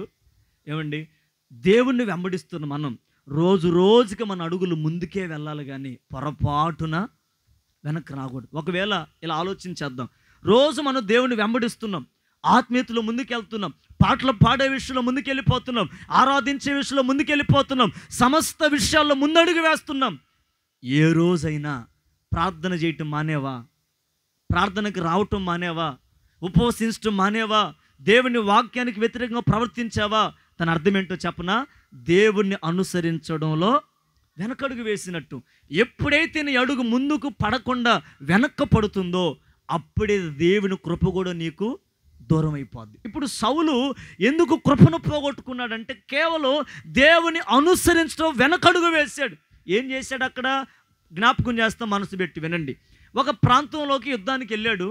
యుద్ధానికి వెళ్తే దేవుడు ముందే చెప్పాడు, ఇదిగో అమాలేకీలు ఇంకా చాలామంది అక్కడికి వస్తారు, అగగు సంతానం సంబంధించిన వాళ్ళు కూడా వస్తారు, వాళ్ళందరిని చంపి నువ్వు జయాన్ని పొందుకోమని సౌలును పంపిస్తే ఈ సౌలు ఎంత తెలివి కలవాడు చెప్పనా? అప్పుడు దాకా దేవా నీవే నా కృపనిచ్చావయ్యా, నీవు లేకపోతే అసలు నా బ్రతికే. అబ్బాయి ఏం పాటలు పాడాడో సౌలు, ఇన్ని పాటలు ఇన్ని ఆరాధన చేసినాడు. ఒకసారి ఏం చేశాడంటే యుద్ధానికి వెళ్ళిన తర్వాత అమాలేకీలందరిని చంపేశాడు. వాళ్ళ శత్రువులు. వాళ్ళని చంపిన తర్వాత ఇంకొక సంతతి అక్కడ మిగిలింది. ఆ సంతతి ఎవరంటే అగగు సంతానం. ఏ సంతానం? కాస్త నోరు తిరగకపోయినా ప్రయత్నం చేయండి. ఏ సంతానం? ఈ సంతతి వాళ్ళు కనబడితే సౌలు ఏం చేయాలి? వెంటనే కత్తి తీసుకొని ఆ ఎనకొండ నరికినట్టుగా నరకాల. ఎవరిని? సౌలు వెళ్ళి శత్రువులను చంపాలా. మరి అమాలేకులను చంపినప్పుడు వీళ్ళేం పాపం చేశారు? వీళ్ళని కూడా చంపాలా. ఇప్పుడు కట్టలకి వెళ్తారు చాలామంది, చేను మొత్తం కొట్టేయమంటారు. ఈ చెట్టు బాగుంది నేను కొట్టేనంటే అట్ట ఏమంటారు? అప్పుడు మేస్త్రి నీళ్ళంటూ పని తీసుకురావటం వల్ల నాకు చెడ్డ పేరు బాబు అంటాడు. ఒక పని చెప్పినప్పుడు, ఒక పని అప్పు చెప్పినప్పుడు దాన్ని సంపూర్తి చేస్తే ఆ పని ద్వారా ప్రతిఫలం మనం పొందుకొనుదుగాక. గట్టిగా చెప్దాం ఆమేన్. సౌలు ఏం చేశాడంటే దేవుడు చెప్పిన మాట విని యుద్ధానికి వెళ్ళాడు. అమాలేకీలందరిని చంపాడు. కానీ అగగు వాళ్ళని చంపేటప్పుడట వాళ్ళ దగ్గర క్రొవ్విన దూడలు, క్రొవ్విన పశువులు ఇవన్నీ కనబడగానే సౌలు మనసు మారిందంట. ఏమన్నా చెప్పనా? వీళ్ళని బ్రతకనిచ్చి వీళ్ళని కొంతమంది చంపేసి ఎవడెవడి దగ్గర అయితే మంచి ఆస్తిపాస్తులు ఉన్నాయో, గొర్రెలు గొడ్లు ఉన్నాయో వాటన్నిటిని తీసుకొని దాచిపెట్టుకుందామని చెప్పి ఆలోచన చేశాడు. ఏమండి, ఒక రాజు ఎంత దొంగతనం చేయవలసిన అవసరమా? ఇంత పని అవసరమా చెప్పండి? ఏం కొదువ రాజుకి? కావాలంటే రాజ్యం ఉంది, కింద సైనికులు ఉన్నారు, ధనవంతుడు, కావలసినంత సుఖభోగాలు అనుభవించే స్థితిలో ఉన్నవాడు సౌలు. ఇన్ని ఉన్నా కూడా తృప్తి లేదంట మనోడికి. ఏమి లేదు? ఎటు చెప్పాలి? ఏమి లేదు. అన్నీ ఉన్నా కూడా తృప్తి లేని జీవితం సౌలుకి. ఏం చేశాడంటే అన్నిటిని చంపేసి కడగా ఉన్న వాటిని అన్నిటిని నిర్మూలపరచకుండా వాటిని అన్నిటిని తెచ్చుకొని దాచిపెట్టుకున్నాడంట. ఇతనికి ఎప్పుడైనా దేవుని కోపం తెప్పించినప్పుడల్లా దేవుడేమో సమూయేలుని పిలుస్తాడు, సమూయేలా అంటాడు. సమూయేలేమో సౌలు దగ్గరికి వెళ్తాడు, సౌలా అని. సౌలు దగ్గరికి వెళ్ళంగానే సౌలు ఏం పని చేసావు నువ్వు అన్నాడు. అప్పుడు దేవుడు చెప్పాడు, ఈ సౌలు అనేవాడు నాకు కోపం తెప్పిస్తున్నాడు సమూయేలు. ఏం చేశాడు ప్రభువా? ఏం చేయలా, కడగా ఉన్న వాటిని దాచిపెట్టుకొని నిర్మూలన చేయవలసిన వాటిని అన్నిటిని దాచిపెట్టుకొని ఇంకాస్త పాపుల్లో మిగిలాడు. ఇతను రాజుగా ఉండటం అసలు నాకు ఇష్టమే లేదని చెప్పాడు. అప్పుడు దేవుడు అక్కడ రాయించిన మాట ఏంటంటే ఈ సౌలు నన్ను అనుసరించటంలో వెనుదీశాడు. అంటే ఇప్పుడు సౌలు మీద ఉన్న కృప తొలగిపోవడానికి, సౌలు మీద ఉన్న కృప దూరం అవడానికి కారణం ఏంటంటే ఈ సౌలు దేవుని అనుసరించటంలో వెనకడుగు వేశాడు. దీని ఆత్మ సంబంధమైన అర్థాన్ని జ్ఞాపకం చేస్తా, బాగా మనసు పెట్టి వినండి. దేవుని బిడ్డలుగా మన జీవితంలో కూడా దేవుడు మనకు ఒక యుద్ధాన్ని ఇచ్చాడు. ఈ యుద్ధంలో మనం ఏం చేయాలంటే ఏ శత్రువు అయితే మన ముందు నిలుస్తాడో ఆ శత్రువును చంపాలి. ఒక క్రైస్తవుడికి శత్రువు ఎవరో చెప్పనా? తన కన్నే తనకి చెప్పండి, తన కన్నే తనకు శత్రువు. ఈ కన్ను ఏం చేస్తుందంటే చెడు చూపులు చూడాలని ఆశ, లోకాన్ని చూడాలని ప్రేరేపిస్తుంది, సినిమాలు చూడాలని ప్రేరేపిస్తుంది, సీరియల్ వైపు చూడాలని ప్రేరేపిస్తుంది. అప్పుడు నువ్వేం చేయాలి చెప్పనా? సీరియల్ అన్నిటిని మానివేసి ఈ కనుదృష్టిని ఎప్పుడైతే పురుకొలుపుతుందో ఆ నేత్రాశను కూడా నువ్వు చంపుదువుగాక. నేత్రాశనే కాదు, శరీరంలోకి వచ్చే ఆలోచన కూడా ఏం చేయాలి? చంపాలా. ఒకవేళ లోకంలోకి వెళ్ళాలని ఒకవేళ నీ ఆలోచన ప్రేరేపిస్తున్నాయా, నేత్రాశని ఎలాగ చంపావో అలాగే నీ శరీరాశను కూడా చంపాలి. దానితో పాటు ఏం చేయాలంటే దేవునికి నచ్చనిది ఏది నీ జీవితంలో కనబడకుండా ప్రతి పాపాన్ని నువ్వు నిర్మూలపరచుదువుగాక. చాలామంది ఎలాగుంటారంటే, ఏమంటే బాగా మనసు పెట్టి వినాలి, అయ్యా నేను నేత్రాశని చంపాను, సినిమాలు చూడట్లా, సీరియల్ అస్సలు చూడనయ్యా, నేను అస్సలు అబద్ధాలు ఆడనయ్యా, అసలు నా నోట బూతి మాటలే ఎందుకంటే నేను పురుషుల్లో కూడా పుణ్య పురుషుడినయ్యా, అసలు నేను ఏ అబద్ధం ఆడినయ్యా అంటారు. కానీ ప్రార్థనకు మాత్రం రావాలంటే నాకు మనసు ఒప్పదయ్యా. దాని అర్థం ఏంటో చెప్పనా? అమాలేకీయుని చంపేవు కానీ అగగు సంతానం మాత్రం ఇంకా ఉంది. మన వాళ్ళు ఏం చేస్తారంటే 100% దేవుడు జయం సంపాదించండి రా బాబు అంటే 90% పాపాన్ని చంపుతారు, ఆ 10% లోకాన్ని మాత్రం ఇంకా ఉంచుకుంటాం. నేను అంటాను, అలా గనక దేవుని అనుసరించి విషయాలు వెనకడుగు వేసామంటే దేవుని కృప మనకు దూరం అయిపోతాయి. దేవుడు నిన్ను చూచి ఎందుకు నిన్ను పుట్టించాడా, ఎందుకు ఇలాంటి వ్యక్తిని నేను ప్రేమిస్తున్నాను ఆయనే పశ్చాత్తాపడతాడంట. నేను ఇక్కడ ఒక మాట అర్థం చేసుకోగలిగాను. దేవుడే అభిషేకించమన్నాడు సౌలుని, దేవుడే కృపించాడు. ఏ దేవుడు తనకు కృపించాడో ఆ దేవుడు దుఃఖపడుతున్నాడంట. ఇలాంటోడికే నేను కృపనిచ్చింది, ఇలాంటోడిని నేను అభిషేకించింది, ఇలాంటోడికే నేను రాజ్యం ఇచ్చింది, వీడి వల్ల నాకు పేరు రావట్లేదు, వీడి వల్ల నాకు ఘనత రావట్లేదు, ఇటువంటి వాడిని ఎందుకు రాజుగా చేశానని దేవుడే దుఃఖపడుతున్నాడు. దేవుని దుఃఖానికి కారణం ఏంటంటే సౌలు దేవుని అనుసరించే విషయంలో వెనకడుగు వేస్తున్నాడు. నేను అంటాను, నీవు నేను మన స్థితిలో ఎలా ఉన్నాయి, మన అడుగుజాడలు ఎలా ఉన్నాయి? దేవుని అనుసరించే విషయంలో వెనకడుగు వేస్తున్నామా? దేవుని వెంబడించే విషయంలో వెనకడుగు వేస్తున్నామా? ఒక్కొక్కసారి అన్నీ కలిసి వచ్చినప్పుడు సంతోషం ఉన్నప్పుడు అస్సలకి వెనకడుగు వేయం. ప్రార్థన విషయంలో అబ్బో ఏం వెళ్ళిపోతామో, చిన్న శ్రమ రాగానే ప్రార్థన చేయలేం, ప్రార్థనకు రాలేం, ఉపవసించలేం, ఆరాధన చేయలేం. కారణం ఏంటి?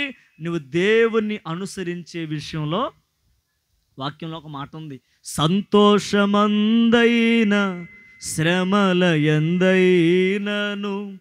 నా స్తుతి కీర్తనకు ఆధారము నీవే. సంతోషమందైనా మనం ఎప్పుడు స్తుతిస్తూనే ఉండాలి. మనం ఏం చేస్తాం? సంతోషం వచ్చినప్పుడే హల్లెలూయా స్తుతి మహిమ అంటాం, అయ్యా నేను దీవించబడ్డానయ్యా అంటాం. కాస్త శ్రమ రాగానే ఏం దేవుడలయ్యా, దేవుడు లేడు, గీవుడు లేడు, చర్చి లేదు, గిర్చి లేదు, మిర్చి లేదు, ప్రార్థన లేదు, గిరిదిన ఉపవాసం లేదు, ఉంటే వాడే ఉంటాడు బొక్కడు, ఇప్పటికే సన్నబడ్డాడు, ఇంకొద్దిగా సన్నబడుతుంది వాడే, నాకెందుకు ఈ బాధ ఇలాగ అనుకుంటాం. కారణం ఏంటి? శ్రమ వచ్చిల్లా అంటే సంతోషం వస్తేనే దేవుడిని ఆరాధిస్తావా? పౌలు అంటాడు ఒక మాట, ఏమన్నా చెప్పనా? దేవుని స్థితిలోనైనా సంపన్న స్థితిలోనైనా నేను ఏ స్థితికి తగ్గట్టుగా ఆ స్థితిలో బ్రతకటం దేవుడు నాకు నేర్పించాడు. ఒకవేళ డబ్బు ఉందా, సంపన్న స్థితిలోకి వెళ్ళానా అప్పుడు దేవుని మర్చిపోని స్తుతిస్తా. ఏవి లేని దరిద్రతలోకి వెళ్ళానా అయినా కూడా దేవుని స్తుతిస్తా. హల్లెలూయా. మనలా కృప ఉంటే అదే ఆలోచన మనలో ఉంటే దేవుడు తన కృపని ఎన్నడూ మనకు దూరం చేయడు. నన్ను చాలామంది ఆ మధ్య ఒక పాస్టర్ అడిగాడు, ఆ మధ్య కాదులే, ఈ మధ్య ఒక పాస్టర్ అడిగాడు, అయ్యా ఏంది అసలుకి ఈ మధ్య ఏదో తాటాకులోనే ఉన్నావు అంటున్నాడు. నేను అన్నాను, తాటాకులు కాదయ్యా, ఒక్కొక్కసారి దేవుడు దీన స్థితిలో ఉంచుతాడు, ఒక్కొక్కసారి దేవుడు నాకు తాటాకులని ఇది పూరిపాక అని అక్కడ నీళ్ళు గారుతున్న బాధ ఏం లేదు నాకు, ఎక్కడున్న దేవుడున్న చోట నేను ఉంటే చాలు. ఆమేన్. ఏ తాటాకులు దేవుడు ఉండడా? ఏం చెప్పరు? రేకుల షెడ్డు ప్రార్థనా మందిరాలను అక్కడ దేవుడు ఉండడా? స్లాపులు వేసిన మందిరాలను అక్కడ దేవుడు ఉండడా? ఏమి లేకుండా చెట్టు కింద ప్రార్థన చేస్తున్నారు కొంతమంది, అక్కడ దేవుడు ఉండడా? దేవుడు ఎక్కడ ఉంటాడో అది ఏ స్థితి అయినా అక్కడుంటే చాలు. హల్లెలూయా. నేను ఎప్పుడో తీర్మానం చేశా, ప్రభువా నువ్వు ఎక్కడ సేవలో ఉంచితే అక్కడ కనీసం ఇంటి దగ్గర కూడా వెళ్ళను, అక్కడే నిద్ర, అక్కడే తినటం, అక్కడే పండటం, అంతే. ఏది అది పెద్ద అపార్ట్మెంట్లు అయినా అక్కడే ఉంటాం. ఇదిగో ఇట్లాంటి స్థితి నేను ఎక్కడే ఉంటా, 24 గంటలు ఎక్కడే ఉంటాయి ఏదన్నా మీటింగ్ అప్పుడు తప్ప. ఎందుకంటే దేవుడు నివసించే స్థలంలో, దేవుడు సిద్ధపరిచిన స్థలంలో ఒక ప్రార్థనా స్థలంగా మార్చబడిన తర్వాత దేవుడు ఉన్నాడన్న ధైర్యంతో ఉంటే చాలు. మనం ఎప్పుడు దేవుడిని అనుసరించే విషయంలో వెనకడుగు వేయకూడదు. ఎందుకంటే దేవుడు ఒక్కొక్కసారి ఉన్నత స్థితిలోకి తీసుకెళ్ళిన దేవుడు మరలా మనకి జ్ఞానం రావాలని, కాస్త ఇంకా దేవుళ్ళలోకి అభివృద్ధి చెందాలని దేవుడే శ్రమంలోకి నెడతాడు. అంత మాత్రాన్ని దేవుని విడిచిపెట్టాలా? అంత మాత్రాన్ని దేవుడిని మనం దూరం చేసుకోవాలా? అలా వెనకడుగు వేసావా దేవుడిచ్చిన కృపను చేతులారా పోగొట్టుకుంటావు. దేవుడు ఇప్పటికి ఆశపడుతున్నాడు నీ మీద తన కృపను చిరకాలం ఉంచాలని. కృపను దూరం చేసుకుంటావు. ఎప్పుడో చెప్పనా, దేవుడిని అనుసరించే విషయంలో వెనకడుగు వేస్తే. చాలామంది అండి నాకు బాగా జ్ఞాపకం, దేవుణ్ణి వెంబడించి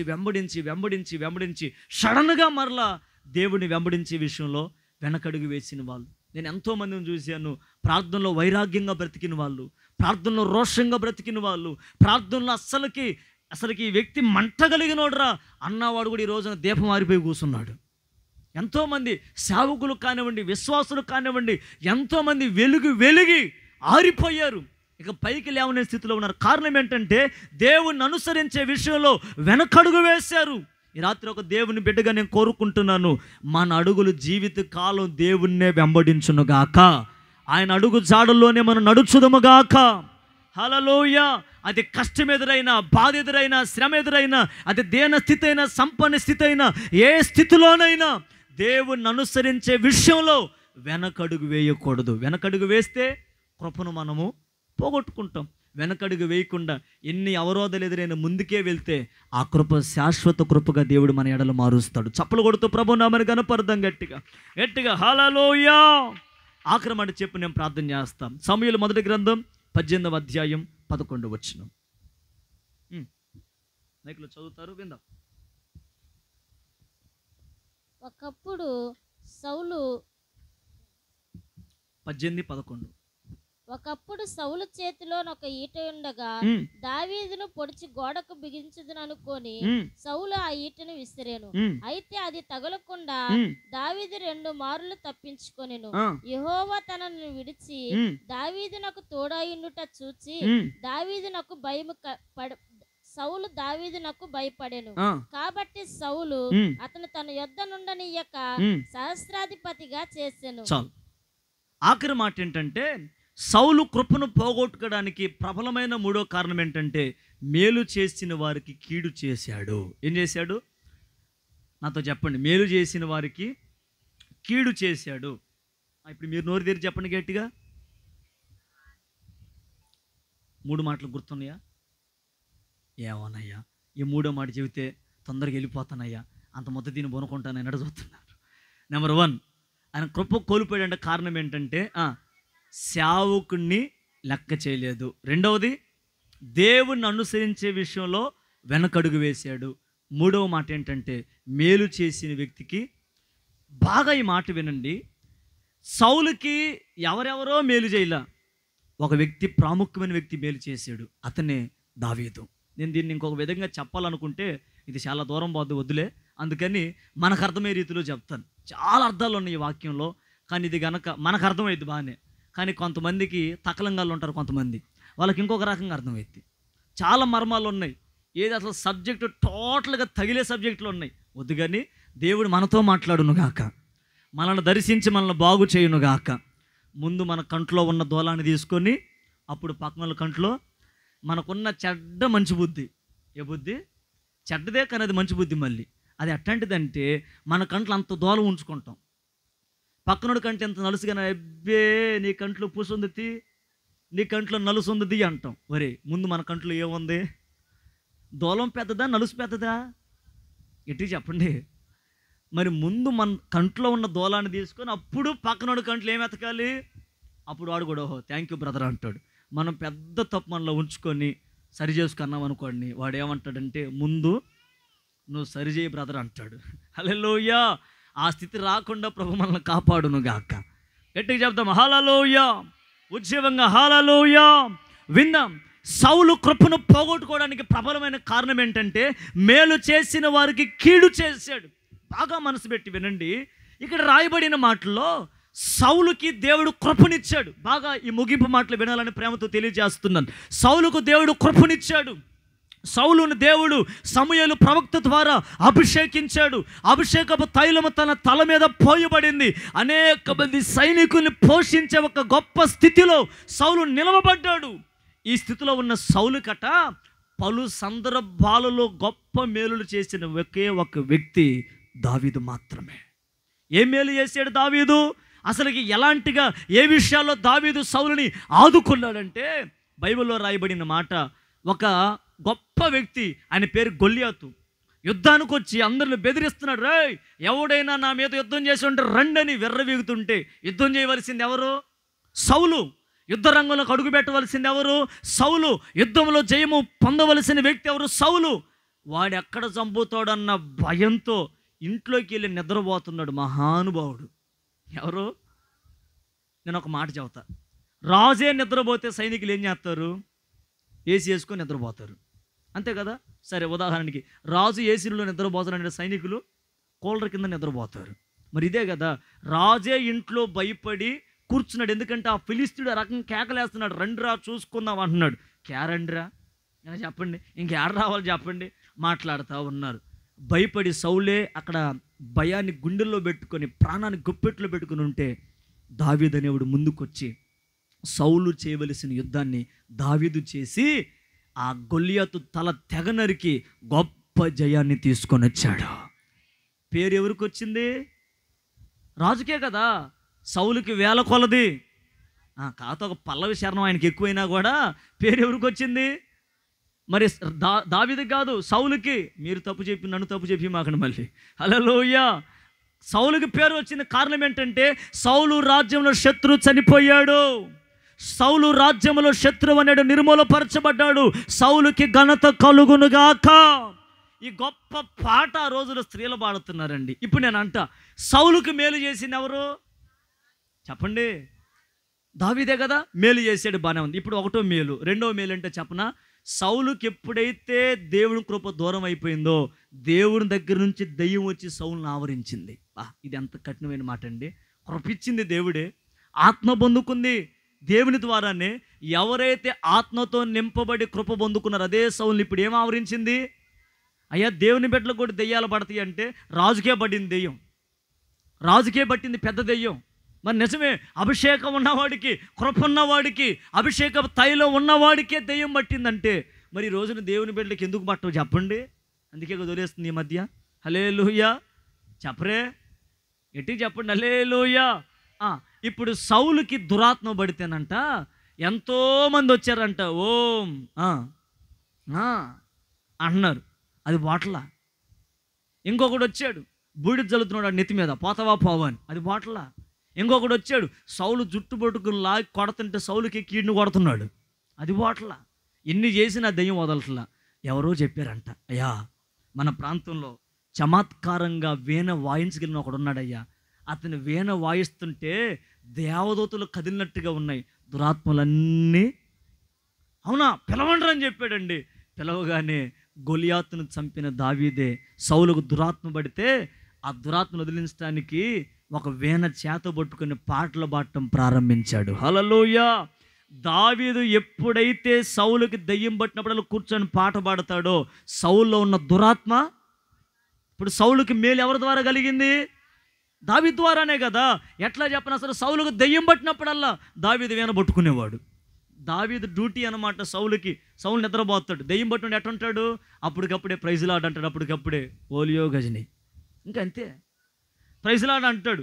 తర్వాత ఎవడురా నువ్వు అంటాడు, కాసేపు స్తోత్రం హల్లెలూయా అంటాడు, కాసేపు ఏమో చంపేస్తాను నేను అంటాడు.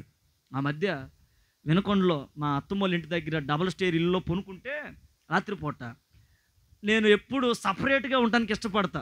నా ప్రక్కన కానీ ఎవరిని ఉంచుకొని నిద్రపోతుంటే మా అత్తమ్మ చెప్పింది, అరే వాడు అక్కయ్య కొడుకున్నాడు రా, వాడిని అక్కడ వాడు తోడు గుంచుకో, వాడు భయపడతాడు కానీ వాడు పొనుకున్నాడు పాపం.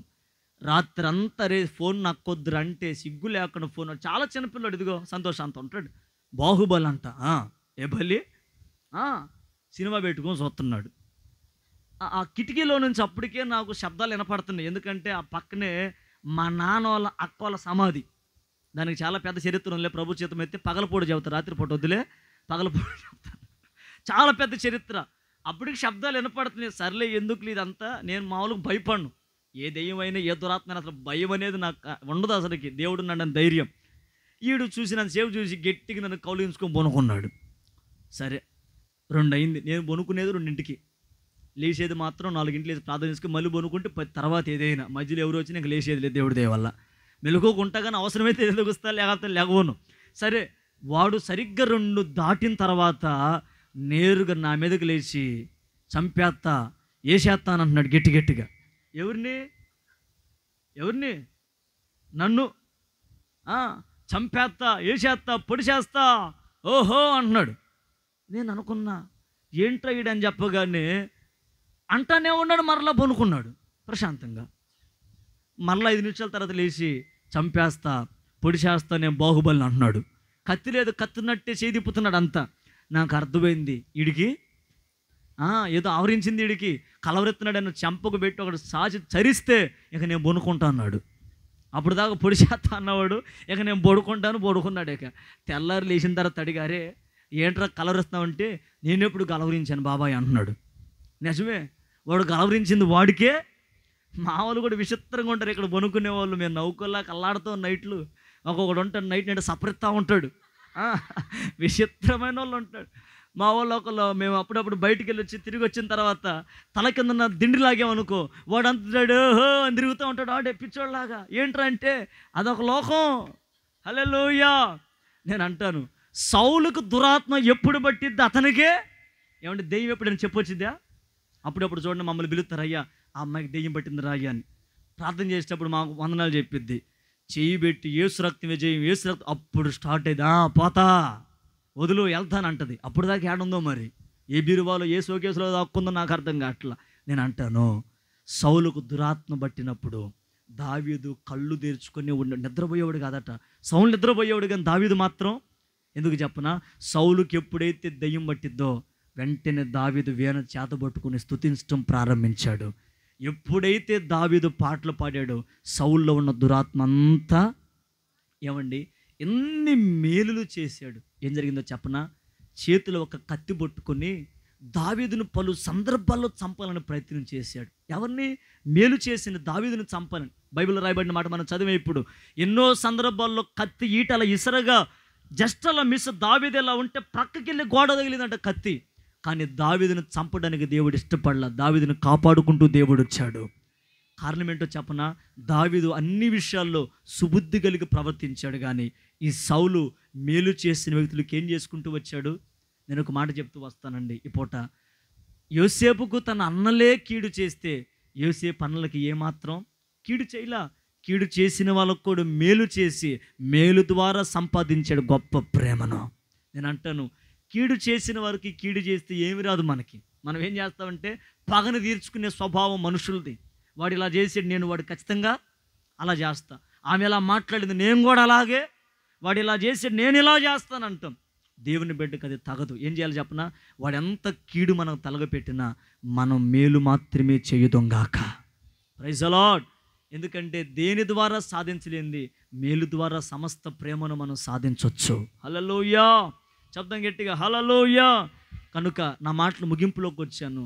ఈ సౌలు కృపను ఎందుకు పోగొట్టుకున్నాడంటే మేలు చేసిన వారికి పలు సందర్భాల్లో దావీదు తనను కాపాడితే దావీదును పలు సందర్భాల్లో చంపాలని ప్రయత్నం చేశాడండి.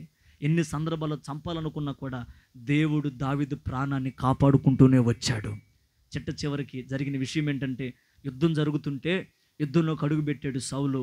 యుద్ధంలో తన జయం మొత్తం అపజయ పాలైపోతుంటే, తన ప్రజలు మొత్తం చచ్చిపోతుంటే సౌలుకి అర్థమైంది ఇక నేను కూడా చచ్చిపోతాను, ఇక నా రాజ్యం నిలవదని ఒకరిని పిలిచాడు. ఒరే నన్ను చంపురా అన్నాడు. ఏ సైనికుడైనా రాజును చంపుతాడండి? చంపగలుగుతాడా? మనసు ఉంటుందా? చంపలేడు. చివరికి తన కత్తి మీద తానే పడిపోయి, ఎంత ఘోరమైన మరణం! ఒక రాజుకి ఇది తగినదేనా? తన కత్తి మీద తానే పడిపోయి చనిపోయాడు. చివరికి తన జీవితం ఎలా ఉందో చెప్పనా, సౌలు యొక్క చివరి దశ దుఃఖపు వాసనగా మార్చబడింది, మరణపు వాసనగా మార్చబడింది. చరిత్రలో నీరో చక్రవర్తి అని ఒక ఆయన ఉన్నాడు. ఆయన కూడా చివరిలో తన మీద తానకే అసహ్యం వచ్చి తనంతట తానే చంపివేయబడ్డాడు ఆత్మహత్య చేసుకొని. ఈ సౌలు కూడా అదే పని చేశాడండి. ఏం చేశాడంటే తన కత్తి మీద తానే పడిపోయి చనిపోయాడు. చూసిన వాళ్ళందరూ అనుకున్నారు అభిషేకించబడిన రాజు ఎందుకు చనిపోయాడు, కృపను పొందుకున్న రాజు ఎందుకు చనిపోయాడంటే కేవలము అవివేక పనులు చేసి దేవుని చిత్తాన్ని గమనించక చనిపోయాడు. సౌలు మీద ఎన్ని ఆశలు ప్రభు నిలవబెట్టుకున్నాడో అన్ని ఆశలు చేతులారా చెడగొట్టాడు. ఎంత కృప నిలిపాడో ఆ కృపను కాలదనుకున్నాడు. దేవుడు సౌలును ఎంతో ప్రేమించాడు, ఎంతో హెచ్చించాడు. సౌలును దేవుడు హెచ్చించినంతగా సౌలు దేవుణ్ణి హెచ్చించలేకపోయాడు. అందుకే సౌలు మీద ఉన్న కృప ఏమైపోయింది? ఈ రాత్రి నేను మిమ్మల్ని వేడుకుంటే ఈ మాట చెప్పి ముగిస్తున్నాను. పొరపాటున మన మీద ఉన్న కృపను మనం పోగొట్టుకోకూడదు. ఒకవేళ పోగొట్టుకున్నావా, ఈ రాత్రి ప్రభు పాదాలు పట్టుకుందాం. ప్రభువా, నేను కూడా సౌలులాగా అవివేక పని చేసి కృపను పోగొట్టుకున్నానయ్యా. ఈ రాత్రి నుంచి నాకు నీ కృపను సమృద్ధిగా దయచేయను. ప్రార్థన చేసుకుంటే ఏ కృపనైతే పోగొట్టుకున్నావో ఆ కృప ఈ రాత్రి మరలా నీకు సమృద్ధిగా కలుగునుగాక. మోకాల మీదకి వద్దాం, ప్రార్థన చేసుకుందాం. అందరూ మోకాల మీదకి వచ్చేద్దాం, ప్రార్థన చేసుకుందాం. ఏ కృపకు నువ్వు దూరం అయిపోయావో, ఏ కృప విషయంలో నువ్వు వెనకబడిపోయావో, ఏ కృపను నువ్వు చేతులారా పోగొట్టుకున్నావో, ఈ రాత్రి ప్రభు సన్నిధానంలో ప్రార్థన చేసుకుందాం. ప్రభు సన్నిధానంలో ప్రార్థన చేసుకుందాం. ఎక్కడ కృపకు వ్యతిరేకమైపోయావో ఒక్కసారి చేతులు పైకెత్తి కళ్ళు మూసి ప్రార్థన చేసుకుందాం. ఎన్నో విలువైన మాటలు, విస్తారమైన మాటలు మనం విన్నాం. వినిన ప్రతి మాట వెనకాల ఒక గొప్ప ఆత్మీయ అర్థాలు ఉన్నాయి. సౌలు ఇశ్రాయేలుకి రాజుగా నియమింపబడ్డాడు, అభిషేకించబడ్డాడు, గొప్ప స్థితిలో నిలవబడ్డాడు. కానీ ఆ కృప నిలవబెట్టుకోలేకపోయాడు, ఆ కృపను కాపాడుకోలేకపోయాడు, ఆ కృపను నిలవబెట్టుకోలేని స్థితిలోకి వెళ్ళిపోయాడు సౌలు. కారణం వాక్యం సెలవిస్తుంది, సేవకుని లెక్క చేయలేదట. తల్లులారా, సేవకుని మాట దేవుని మాటే కదా. సేవకుని మాటను రూఢిపరిచే దేవుడు ఆయన కదా. వాక్యాన్ని లెక్క చేయకుండా బ్రతుకుతున్నావా, కృపను కోల్పోతావు. వాక్యాన్ని లెక్క చేయకుండా బ్రతుకుతున్నావా, కృపను పోగొట్టుకుంటావు. వాక్యం హెచ్చరిస్తుంది, వాక్యం గద్దిస్తుంది, వాక్యం సరిచేస్తుంది. అది నీ మేలు కొరకే. సౌలు కృప పోగొట్టుకోవడానికి రెండవ కారణం, దేవుని అనుసరించే విషయంలో వెనకడుగు వేశాడు. అమాలేకులు చంపిన సౌలు అగగును చంపలేకపోయాడు, కొన్నిటి నిర్మూలపరచలేకపోయాడు. నీవెందుకు దేవుని అనుసరించే విషయంలో వెనకడుగు వేస్తున్నావు? ప్రార్థనలో వెనకడుగు వేస్తున్నావు, మారు మనసు విషయంలో వెనకడుగు వేస్తున్నావు, బాప్తిస్మ విషయంలో వెనకడుగు వేస్తున్నావు, దేవుని ఆరాధించే విషయంలో వెనుదీస్తున్నావు. కృప కోల్పోతావు. దేవుని అనుసరించే విషయంలో మనం ముందు స్థానంలో ఉండాలి, కానీ వెనకడుగు ఏమాత్రం వేయకూడదు. మనం ప్రభువా, నా అడుగులు నిన్ను అనుసరించే విషయంలో వెనకడుగు వేసావేమో, ఈ రాత్రి నన్ను క్షమించయ్యా, మరలా నీ ఆజ్ఞల మార్గములను నడిపించయ్యా అని ప్రభు పాదాలు పట్టుకుందాం ఈ రాత్రి. ప్రభు పాదాలు పట్టుకుందాం ఈ రాత్రి.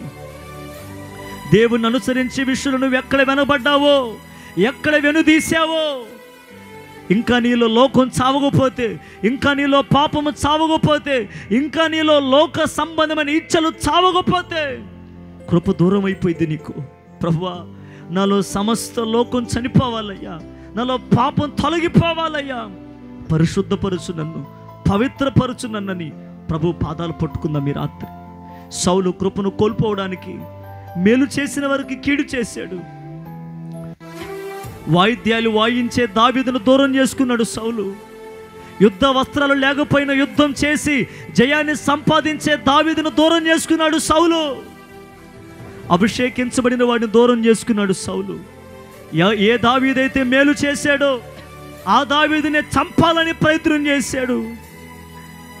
ఒక అభిషేకించబడిన వాడికి ఇది అవసరమా? ఒక రాజ్యస్థితిలో ఉన్నవాడికి ఇది అవసరమా? మేలు చేసిన వాడికి కీడు చేయాలని తలంచాడు సౌలు. చిట్ట చివరికి రాజుగా ఉన్న సౌలు తన కత్తి మీద తానే పడిపోయి చనిపోయాడు. కారణం, దేవుడి కృప తన మీద లేదు. దేవుని బిడ్డలారా, దేవుడు నిన్ను ఇప్పటికే ప్రేమిస్తున్నాడు, ఇప్పటికే నిన్ను ఘనపరుస్తున్నాడు, హెచ్చిస్తున్నాడు. అపరిమితమైన కృప నీ మీద నిలుపుతున్నాడు ఆయన. ఎందుకు దూరం చేసుకుంటున్నావు కృపని? ఎందుకు కాలదనుకుంటున్నావు కృపను? ఎందుకు పోగొట్టుకుంటున్నావు దేవుని కృపను? ఈ రాత్రి అయినా దేవుని పాదాలు పట్టుకో. నీ కృప నాతో ఉంచయ్యా, నీ కృప నాతో ఉంచయ్యా అని అందరూ తీర్మానం కలిగి ప్రార్థన చేసుకుందాం. తీర్మానం కలిగి ప్రార్థన చేసుకుందాం.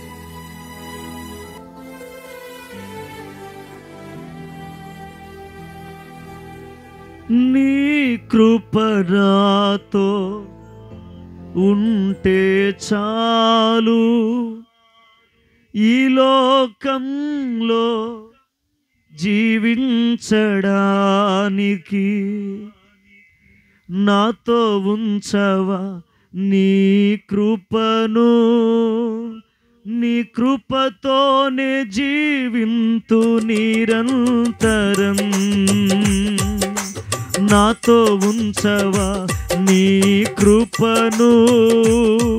నీ కృపతోనే జీవింతు నిరంతరం.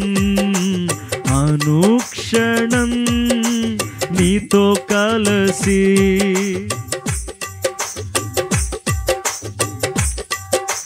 నిరంతరం నీ కోసమే బ్రతుకాలని ఉందయ్యా. నా చేయి పట్టుకో నా ప్రాణ ప్రియుడా,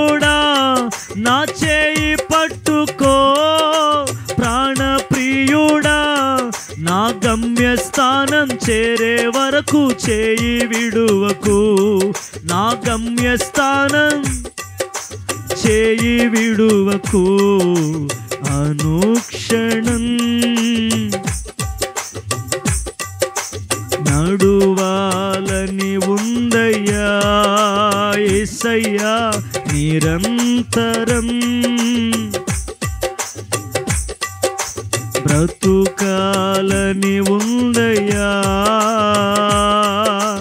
నీ కృప నాతో ఉంటే చాలు, ఈ లోకంలో జీవించడానికి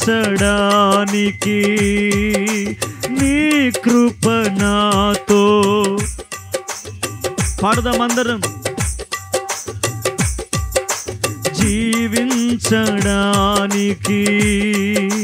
నాతో ఉంచవా నీ కృపను, నీ కృపతోనే జీవింతు నిరంతరం, నాతో ఉంచవా నీ కృపను.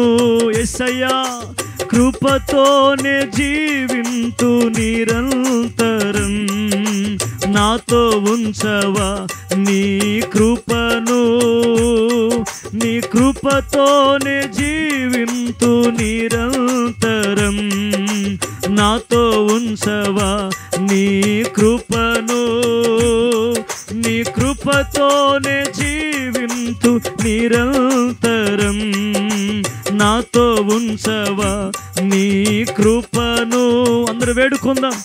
కృపతోనే జీవింతు నిరంతరం, నాతో ఉంచవా నీ కృప నాతో ఉంచయ్యా, జీవింతు నిరంతరం, నాతో ఉంచవా నీ కృపను, కృపతోనే జీవింతు నిరంతరం,